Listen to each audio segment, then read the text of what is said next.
નમસ્કાર. અત્યારના સૌથી મોટા સમાચાર. ડોનાલ્ડ ટ્રમ્પે એક એવી જાહેરાત કરી છે જેણે બધાને ચોંકાવી દીધા છે. એમને ભારતનો પ્રખ્યાત ઇન્ડિયા ગેટ એટલો બધો ગમી ગયો છે કે હવે એમને અમેરિકામાં પણ એવું જ એક ભવ્ય સ્મારક બનાવવું છે. પણ સવાલ એ છે કે આ જાહેરાત પાછળનું સાચું કારણ શું છે? ચાલો આ આખા મામલાને ઊંડાણપૂર્વક સમજીએ. તો મુખ્ય સવાલ એ જ છે કે આ બધું અત્યારે જ કેમ? ડોનાલ્ડ ટ્રમ્પને અચાનક આવો વિચાર કેમ આવ્યો? અમેરિકામાં ઇન્ડિયા ગેટ જેવું સ્મારક બનાવવાની આ જાહેરાત પાછળ એમનો સાચો હેતુ શું હોઈ શકે? આ જુઓ એમની પોસ્ટ. એમાં સ્પષ્ટ લખ્યું છે, આ ભારતની વિજય કમાન છે, પણ યુએસએ બહુ જ જલ્દી આનાથી પણ મોટી અને સારી કમાન્ડ બનાવશે. મતલબ કે એમણે ઇન્ડિયા ગેટના વખાણ તો કર્યા, પણ સાથે સાથે એક મોટો દાવો પણ કરી દીધો કે વોશિંગ્ટન ડીસીમાં આનાથી પણ ભવ્ય સ્મારક બનશે. હવે આ જાહેરાતને સમજવા માટે આપણે થોડું પાછળ જવું પડશે, કારણ કે આ સ્મારકની વાત કોઈ હવામાંથી નથી આવી. એને સમજવા માટે પહેલાં એમના પર જે દબાણ છે, જે મુશ્કેલીઓ છે, એને સમજવી પડશે.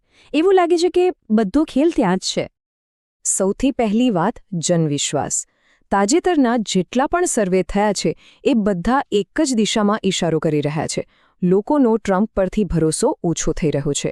અને વાત ખાલી વિરોધીઓની નથી, એમનો જે કોર સપોર્ટર બેઝ છે એ પણ હવે ઘટી રહ્યો છે.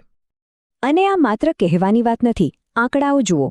વિદેશ નીતિ નીચે, અર્થતંત્ર નીચે, મોંઘવારી એ પણ નીચે. મતલબ કે દરેક મોટા મોરચે એમની અપ્રુવલ રેટિંગ્સ સતત ઘટી રહી છે. આ એક બહુ મોટો સંકેત છે. અને પછી આવે છે એપ્સ્ટીન કૌભાંડનો પડછાયો. આ એક એવો વિવાદ છે જેને ટ્રમ્પની છબીને બહુ મોટું નુકસાન પહોંચાડ્યું છે. અને આ મામલો એમનો પીછો જ નથી છોડી રહ્યો. ટ્રમ્પનું શું કહેવું છે? એ તો સાફ સાફ ઇનકાર કરે છે. કહે છે, હું ક્યારેય જેફરીના ટાપુ પર નથી ગયો. મારી જેફરી સાથે કોઈ લેવા દેવા જ નથી. બસ, વાત ખતમ. એમના તરફથી તો આ જ જવાબ છે. પણ વાર્તામાં ટ્વિસ્ટ છે. એક તરફ ટ્રમ્પનો સ્પષ્ટ ઇનકાર છે, અને તો ટ્રેવર નોહ જેવા ટીકાકારો પર કેસ કરવાની ધમકી પણ આપે છે.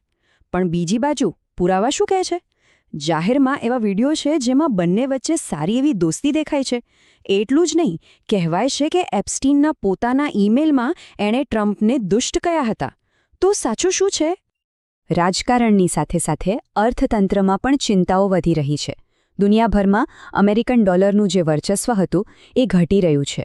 એમની આર્થિક નીતિઓ પર મોટા સવાલો ઉઠી રહ્યા છે.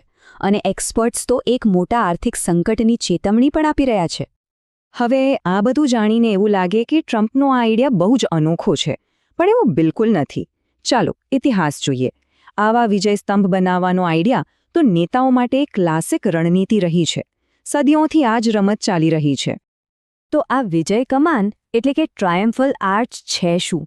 સીધી ભાષામાં કહીએ તો આ એક એવું ભવ્ય બાંધકામ છે જે કોઈ મોટી જીત, કોઈ મોટા સેનાપતિ અથવા કોઈ ખાસ ઐતિહાસિક ઘટનાની યાદમાં બનાવવામાં આવે છે. અને આનો ઇતિહાસ જુઓ. પ્રાચીન રોમમાં યુદ્ધ જીત્યા પછી કમાનો બનતી હતી.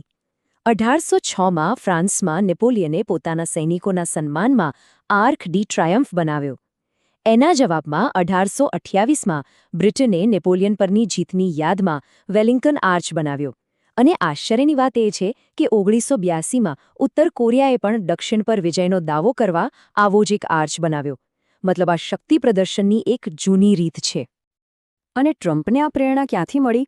ઇન્ડિયા ગેટથી, જે 1931માં બ્રિટિશ ભારતમાં બન્યો હતો. એનું હેતુ શું હતો? પહેલા વિશ્વયુદ્ધમાં શહીદ થયેલા લગભગ 75,000 ભારતીય સૈનિકોને યાદ કરવાનો.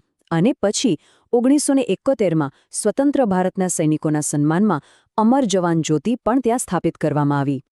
તો હવે બધા ટુકડાઓ જોડીએ. એક તરફ છે ટ્રમ્પ પરનું દબાણ અને બીજી તરફ છે આ ભવ્ય સ્મારક બનાવવાની યોજના. તો શું આ બધું ધ્યાન ભટકાવવા માટે છે? શું આ સ્મારક એમની મુશ્કેલીઓ પર પડદો નાખવા માટે બનાવવામાં આવી રહ્યું છે? ચાલો એક નજર નાખીએ એમની સામેના પડકારો પર. એપ્સ્ટીન કૌભાંડના દાગ, સતત ઘટતો જતો રાજકીય આધાર, નબળો પડતો યુએસ ડોલર, રશિયા યુક્રેન યુદ્ધ જેનો કોઈ ઉકેલ નથી, વ્યાપાર સોદામાં નિષ્ફળતા અને કોઈ નવી મોટી પોલિસીનો અભાવ. લિસ્ટ લાંબુ છે. તો સીધી વાત એ છે કે જ્યારે તમારી પોલિસી કામ ન કરી રહી હોય ત્યારે એક મોટું સ્મારક બનાવી દો. આનાથી લોકોનું ધ્યાન પણ ભટકે અને ઇતિહાસમાં તમારો એક ભૌતિક વારસો પણ બની જાય. કદાચ આ જ એમનું મુખ્ય લક્ષ્ય છે. અને આ પ્રોજેક્ટનો અંદાજિત સમય કેટલો? લગભગ 2 થી 3 વર્ષ. મતલબ કે એમના કાર્યકાળના અંત પહેલાં આ બનીને તૈયાર પણ થઈ શકે છે. અને કદાચ એને અમેરિકાની આઝાદીની 250મી વર્ષગાંઠ સાથે જોડીને એક મોટી ઇવેન્ટ પણ બનાવી શકાય. તો છેલ્લો અને સૌથી મોટો સવાલ એ જ છે, શું આ અમેરિકા ગેટ આવનારા સમયમાં એક કાયમી વારસા તરીકે યાદ રખાશે કે પછી ઇતિહાસ એને માત્ર એક ભવ્ય ધ્યાન ભટકાવવાની યુક્તિ તરીકે જ જોશે? આનો જવાબ તો સમય જ આપશે.